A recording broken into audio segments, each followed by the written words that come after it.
Right, welcome back. So last time, Darth Vader, I can recall, got up to understudy. Augie had just been to see his sister, who's actually in the play, it turns out. So here we go, the ending. The play was so amazing. I don't want to give away the ending, but it's the kind of ending that makes people in the audience teary. Mum totally lost it when Via, as Emily said, "Goodbye, goodbye world, goodbye Grover's Corners, Mama and Papa, goodbye to clocks ticking, and Mama's sunflowers, and food, and coffee, and new iron dresses, and hot baths, and sleeping, and waking up. Oh Earth, you're too wonderful for anyone to realise you." Via was actually crying while she was saying this, like real tears. I could see them rolling down her cheeks. It was totally awesome. After the curtain closed, everyone in the audience started clapping. Then the actors came out one by one. Via and Justin were the last ones out. But when they appeared, the whole audience rose to their feet. "Bravo!" I heard Dad yelling through his hands. "Why is everyone getting up?" I said. "It's a standing ovation," said Mum, getting up. So I got up and clapped and clapped. I clapped until my hands hurt. For a second, I imagined how cool it would be to be Via and Justin right then, having all these people standing up and cheering for them. I think there should be a rule that everyone in the world should get a standing ovation at least once in their lives. Finally, after I don't know how many minutes, the line of actors on stage stepped back and the curtain closed in front of them. The clapping stopped and the lights went up and the audience started getting up to leave. Me and Mum and Dad made our way to the backstage. Crowds of people were congratulating the performers surrounding them, patting them on the back. We saw Via and Justin at the centre of the crowd, smiling at everyone, laughing and talking. "Via!" shouted Dad, waving as he made his way through the crowd. When he got close enough, he hugged her and lifted her off the floor a little. "You were amazing, sweetheart." "Oh my God, Via!" Mum was screaming with excitement. "Oh my God! Oh my God!" She was hugging Via so hard I thought Via would suffocate. But Via was laughing. "You were brilliant," said Dad.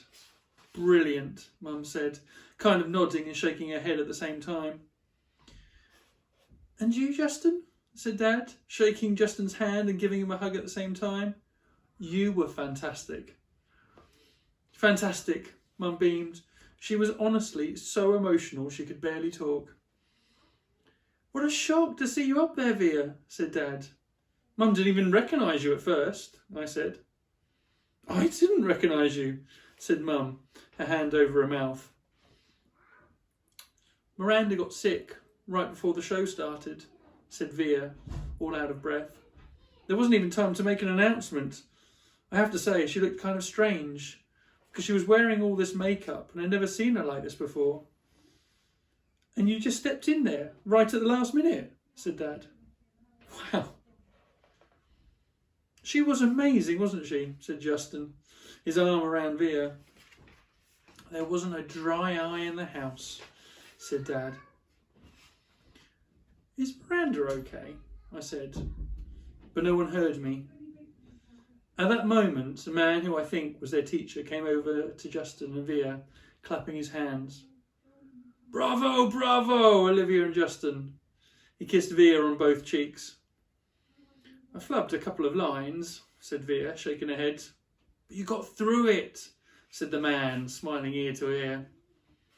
"Mr. Davenport, these are my parents," said Via.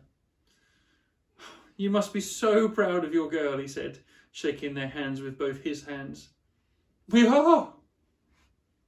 "And this is my little brother, August," said Via.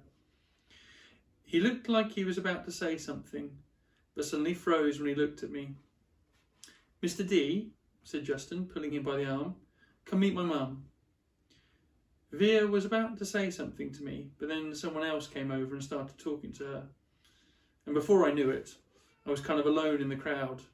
I mean, I knew where Mum and Dad was, but there were so many people all around us, and people kept bumping into me, spinning me around a bit, giving me that 1-2 look, which made me feel kind of bad.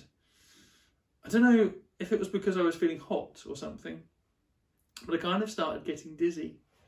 People's faces were blurring in my head, and their voices were so loud it was almost hurting my ears.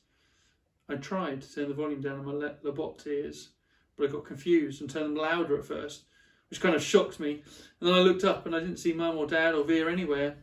"Via!" I yelled out. I started pushing through the crowd to find Mum. "Mummy!" I really couldn't see anything but people's stomachs and thighs all around me. "Mummy!" Suddenly someone picked me up from behind. "Look who's here," said a familiar voice, hugging me tight. I thought it was Via at first, but when I turned round, I was completely surprised. "Hey, Major Tom," she said. "Miranda," I answered, and I gave her the tightest hug I could give.